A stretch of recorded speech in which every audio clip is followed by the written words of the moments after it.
The Mr. Excel podcast is sponsored by Easy Excel. Learning Excel from Mr. Excel podcast, episode 1953. Transpose for each unique zip code. Repivot. Hey, welcome back to the Mr. Excel Netcast. I'm Bill Jelen. Today's question sent in by Joe, and what a great question. Joe is trying to transpose this data. Normally that's just copy and paste special transpose, but that's not the kind of transpose that Joe is trying to do.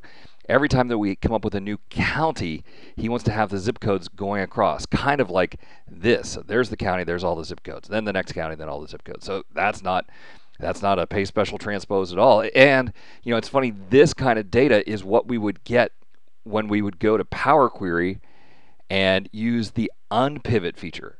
But I really need to kind of repivot. This would have made a great Dueling Excel podcast because I can think of lots of different ways to do this. I would like to see what Mike would come up with.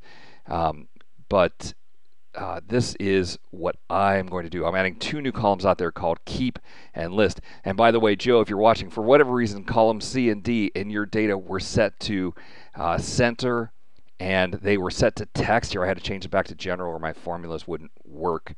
All right, so the list is going to be this. It's going to say equal if this county is equal to the previous county.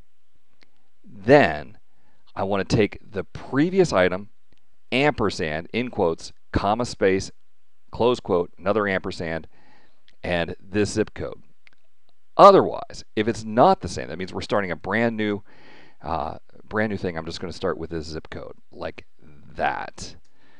All right, and I'm going to double click to copy that down. All right, you see what happens is it builds a list, builds a list, builds a list, builds a list, until we get to the very last item. That's the complete list. Now right here in the keep column, equal if, actually we can just simplify it, equal this, not equal to the next thing. All right, and what that does is that returns true on the occasions where it's the last record for the county. Now, it looks like the data here is sorted by county. That's one of the assumptions, all right? So once we have that, we're going to turn on the filters, data filter. I'm going to go to keep and say that I want only the true values, all right, which gives me just the records I need. From here, it's easy. I'm going to click on column A, control click on column D, copy, and since this is a non-adjacent section, it will automatically paste as values. So I can just go to a new worksheet, Control V to paste. All right, and there is our list. I'm actually going to do one more step here where I just select all of those, text to columns, delimited